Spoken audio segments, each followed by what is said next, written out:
भारत के इतिहास का वह ऐतिहासिक दिन जब जम्मू कश्मीर में आतंकवाद अपने घुटनों पर आ गया था।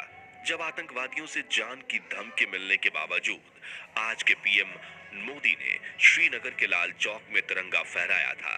और जब पाकिस्तान को भारत ने अपनी ताकत की झलक दिखाई थी, उस वक्त नरेंद्र मोदी ने अपने भाषण में ये कहा था। 26 जनवरी को परसों, अब चंद घंटे बाकी हैं, लाल चौक में फैसला हो जाएगा किसने अपनी मां का दूध पिया। तो आखिर कैसे ओपोजिशन पार्टी के आम कार्यकर्ता होने के बावजूद उस वक्त नरेंद्र मोदी ने जम्मू कश्मीर में आतंकवाद को मुंहतोड़ जवाब दिया था।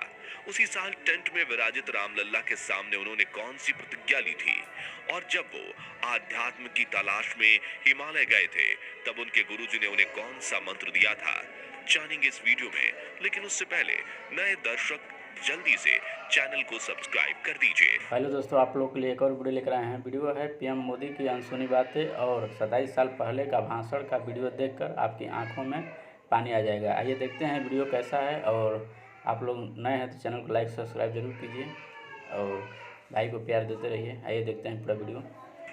दरअसल साल 1992 में जम्मू कश्मीर में आतंकवाद अपने चरम पर था। तभी बीजेपी के वरिष्ठ नेता मुरली मनोहर जोशी ने ऐलान किया कि वो श्रीनगर के लाल चौक पर भारत का तिरंगा फहराएंगे, जिसके लिए कन्याकुमारी से कश्मीर तक एकता यात्रा निकाली गई थी। लेकिन साथियों, आतंकवादियों ने इस रैली में शामिल होने वाले नेताओं को जान की धमकी दी थी। तभी नरेंद्र मोदी ने कश्मीर पहुंचने के ठीक 2 दिन पहले 24 जनवरी के दिन ऐसा भाषण दिया था जो सुनकर आतंकवादियों के पसीने छूट गए थे। उन्होंने कहा था कि हमारी यात्रा ने आतंकवादियों को परेशान कर रखा है। लाल चौक में पोस्टर्स लगाए हैं, दीवारों पर लिखा है, जिन्होंने अपनी मां का दूध पिया है वो श्रीनगर के लाल चौक आए, आकर भारत का तिरंगा झंडा फहराएं। अगर वो जिंदा वापस जाएगा तो आतंकवादी उसे इनाम देंगे। तो आतंकवादियों, कान खोलकर सुन लो, 26 जनवरी यानी परसों में अभी चंद घंटे बाकी है। अब लाल चौक में ही फैसला होगा कि किसने अपनी मां का दूध पिया है और किसने नहीं। 26 जनवरी के दिन नरेंद्र मोदी मुरली मनोहर जोशी के साथ लाल चौक पर पहुंचे और तिरंगे को पूरी शान से फहराया। 17 मिनट तक चले इस प्रोग्राम में कार्यकर्ताओं को सीना ताने खड़ा देख आतंकवादियों में दहशत फैल गई थी और उन्होंने एक रॉकेट भी दागा था जो लाल चौक से थोड़ी दूरी पर जाकर गिरा था।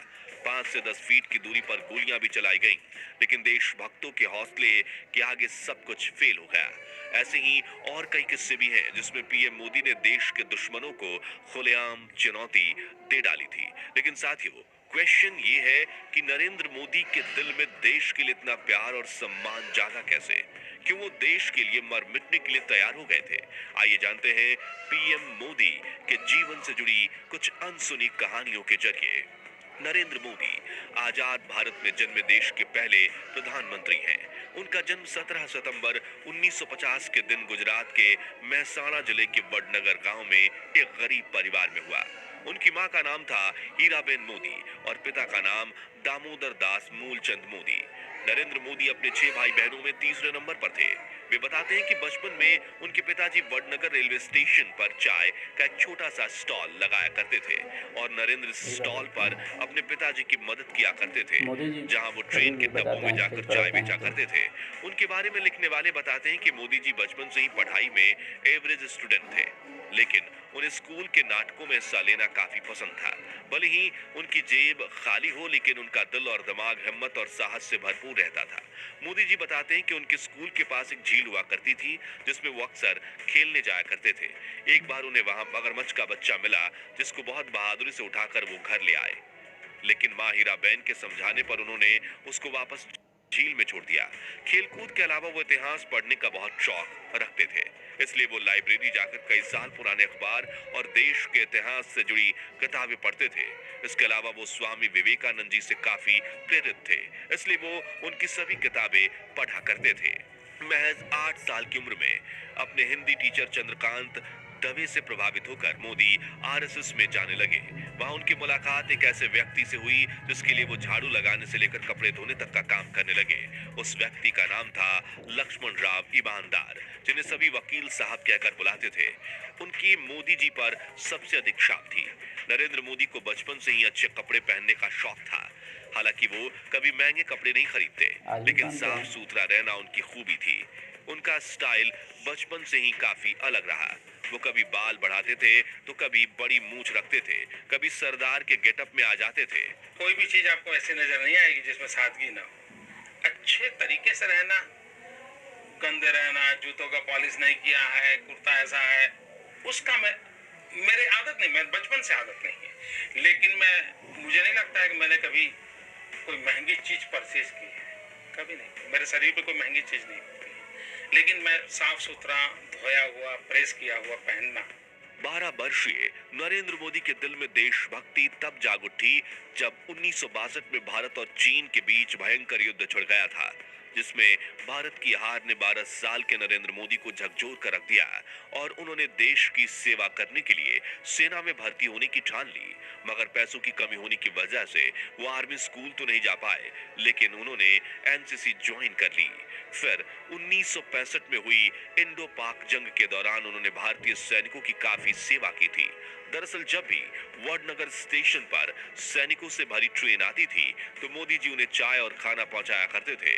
बचपन से ही स्वामी विवेकानंद को अपनी प्रेरक मानने वाले नरेंद्र मोदी 1967 में अपना पारिवारिक जीवन त्याग कर स्वामी विवेकानंद की दीक्षा लेने दीक्षा मठ जा पहुंचे, लेकिन उन्हें वहां दीक्षा नहीं दी गई क्योंकि रामकृष्ण मिशन का सन्यासी बनने के लिए उनका ग्रेजुएट होना जरूरी था।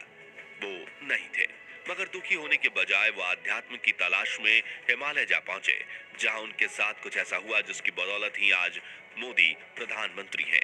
कहा जाता है कि हिमालय की घाटियों में नरेंद्र मोदी को एक साधु मिले थे, जिनके शिष्य बनकर आज पूरा उन्होंने देश तपस्या मोदी करना मय हो शुरू गया, किया। पूरा विश्व। इसके साथ भगवा वस्त्र और कमंडल लेकर इन्होंने कई राज्यों में यात्रा करना शुरू किया। इसी बीच एक दिन इनके गुरुदेव ने इन्हें बुलाया और कहा कि बालक नरेंद्र, तुम कर क्या रहे हो? नरेंद्र कुछ समझ नहीं पाए। तभी गुरुजी बोले, तुम्हारे पास दो रास्ते हैं। अगर तुम तपस्या करो और तपस्वी जीवन जियो तो तुम ऋषि बन जाओगे, लेकिन नियति ने तुम्हें दूसरी चीज के लिए चुना है, जिसके लिए तुम इस दुनिया को त्याग कर फिर संसारिक जीवन में आ जाओ, जहां तुम राज ऋषि कहलाओगे। इसलिए वो पहले केदारनाथ, फिर से दिल्ली, राजस्थान और राजकोट से होते हुए वडनगर में वापस आए और कुछ दिन परिवार के साथ रहकर फिर अहमदाबाद आ गए। घर छोड़ने को लेकर उन्होंने एक इंटरव्यू में ये कहा था, 17 साल की आयु में घर छोड़ दिया। स्कूली शिक्षा के बाद मैं निकल गया। वो तब से लेकर के आज तक मैं भटक रहा हूँ नई चीजें पाने के लिए। जहां उन्होंने चाय के कैंटीन में काम करने के साथ आरएसएस ज्वाइन कर लिया और एक प्रचारक के रूप में काम करना शुरू किया। फिर 1975 में जब इंदिरा गांधी ने कई राजनीतिक कारणों की वजह से राज्य में आपातकाल लगा लिया था, उस वक्त भी मोदी जी सरदार के रूप में पुलिस से छुपकर सरकार की नीतियों का विरोध करते रहे। साल 1985 में नरेंद्र मोदी ने बीजेपी में आधिकारिक एंट्री ली और पार्टी के प्रचार प्रसार में जुड़ गए। लाल कृष्ण आडवाणी को मोदी जी का राजनीतिक गुरु माना जाता है। 90 के दशक में जब मोदी जी ने आडवाणी की सोमनाथ से अयोध्या यात्रा में बड़ी भूमिका निभाई, उस वक्त अयोध्या में एक घटना हुई जिसके बारे में काफी कम लोग जानते हैं। बताया जाता है कि 1992 में नरेंद्र मोदी अपने 2-4 साथियों के साथ नंगे पांव अयोध्या में रामलल्ला के टेंट में पहुंचे, जहां प्रभु श्री राम को कड़ी तपस्या करते हुए देख वो काफी भावुक हो गए। उस वक्त उन्होंने भगवान राम की सौगंध खाते हुए प्रतिज्ञा ली थी कि मैं दोबारा आपके दर्शन करने तभी आऊंगा जब आप भव्य मंदिर में विराजमान हो जाएंगे। इस बात को 32 साल हो गए, लोग भूल गए, लेकिन नरेंद्र मोदी नहीं। उनके नेतृत्व में रामलल्ला को न्याय मिला और 22 जनवरी 2024 के ऐतिहासिक दिन पर उन्होंने ही नवनिर्मित राम जन्मभूमि मंदिर का उद्घाटन किया और उनकी प्रतिज्ञा पूरी हुई।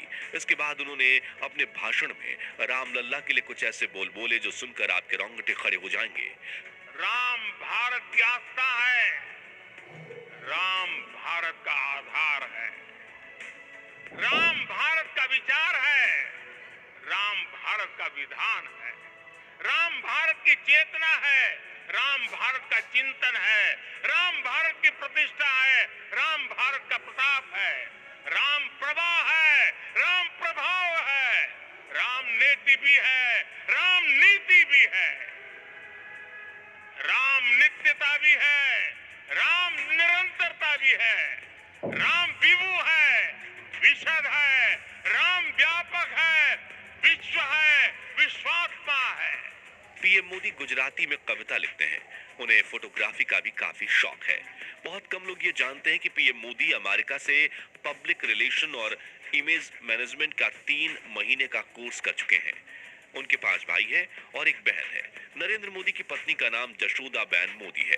परिवार के कहने पर उन्होंने सिर्फ 17 साल की उम्र में जशोदाबेन से शादी की थी। कुछ लोगों का कहना है कि शादी होने के 3 साल बाद तक मोदी जी अपनी पत्नी के साथ रहे, लेकिन मोदी जी के बारे में लिखने वाले इस बात से इनकार करते हैं और कहते हैं कि वो दोनों कभी साथ रहे ही नहीं। मोदी जी का मानना है कि एक शादीशुदा के मुकाबले अविवाहित व्यक्ति भ्रष्टाचार के खिलाफ ज्यादा जोरदार तरीके से लड़ सकता है, क्योंकि उसे अपनी पत्नी, परिवार और बाल बच्चे की कोई चिंता नहीं रहती।